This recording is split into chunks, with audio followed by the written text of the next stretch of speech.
Big boss Malayalam season 7 ആരാധകർ കാത്തിരുന്ന ഈ സീസണിലെ ടോപ്പ് 1 അല്ലെങ്കിൽ ഈ ബിഗ് ബോസ് മലയാളം സീസൺ 7 വിജയിക്കാൻ പോകുന്നത് ആരാണെന്ന് ചോദിച്ചാൽ അനുമോൾ തന്നെയാണ് എന്നാണ് ഉത്തരം. ഒഫീഷ്യൽ പോളിംഗ് അപ്ഡേറ്റുകളെല്ലാം വിട്ടാൽ തന്നെയും മറ്റുള്ള ഗ്രൂപ്പുകളിലും ചാനലുകളിലെല്ലാം നടത്തുന്ന പോളുകളിലെല്ലാം അനുമോൾ തന്നെയാണ് മുന്നിൽ. എന്തുകൊണ്ടാണ് അനുമോൾ മുന്നിൽ എന്ന് ചോദിച്ചാൽ കഴിഞ്ഞ ഒരാഴ്ചയിലെ റീയൂണിയനായിട്ട് വന്ന മത്സരാർത്ഥികൾ അവിടെ നടത്തിയ പെർഫോമൻസ് അനുമോൾക്ക് വലിയ രീതിയിലുള്ള നേട്ടമുണ്ടാക്കി എന്നുള്ള കാര്യത്തിൽ യാതൊരു തർക്കവുമില്ല.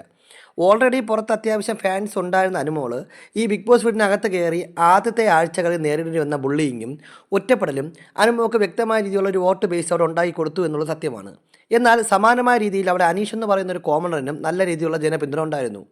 അവസാനം വരെയും ഈ 15th വീക്ക് വരെയും ആ രീതിയിലാണ് കാര്യങ്ങൾ മുന്നോട്ട് പോയിക്കൊണ്ടിരുന്നത്. എന്നാൽ അനീഷ് അനുമോളോട് പ്രണയം പറയുകയും അതിനുശേഷം റീയൂണിയനായിട്ട് ഔട്ടായ മത്സരാർത്ഥികൾ അകത്ത് കയറി നമ്മുടെ അനുമോളെ വീണ്ടും ബുള്ളിങ് ചെയ്യുന്നതും ഒറ്റപ്പെടുത്തുന്നതൊക്കെ പുറത്തുള്ള പ്രേക്ഷകരെ വലിയ രീതിയിൽ സ്വാധീനിച്ചു എന്നാണ് മനസ്സിലാക്കുന്നത്. അതിൻ്റെ അടിസ്ഥാനത്തിൽ അനുമോൾക്ക് വലിയ രീതിയിലുള്ളൊരു വോട്ട് കഴിഞ്ഞൊരാഴ്ച അതായത് ഫിനാലെ വീക്കിൽ ഉണ്ടായി എന്നുള്ളത് സത്യമാണ്.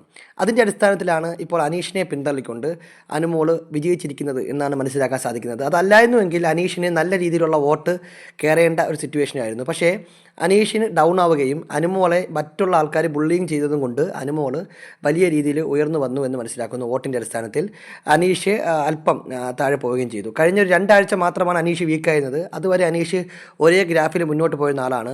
അനുമോളുമായിട്ടുണ്ടായിരുന്ന സൗഹൃദം മാറി പ്രണയമായതിനു ശേഷമാണ് അനീഷ് താഴേക്ക് പോയതും സ്വാഭാവികമായിട്ടും അനുമോൾ കയറി വന്നതും. എന്തായാലും ബിഗ് ബോസുമായി ബന്ധപ്പെട്ട കൂടുതൽ ലൈവ് എക്സ്ക്ലൂസീവ് അപ്ഡേറ്റുകൾക്കായി നമ്മുടെ ചാനൽ സബ്സ്ക്രൈബ് ചെയ്യുക.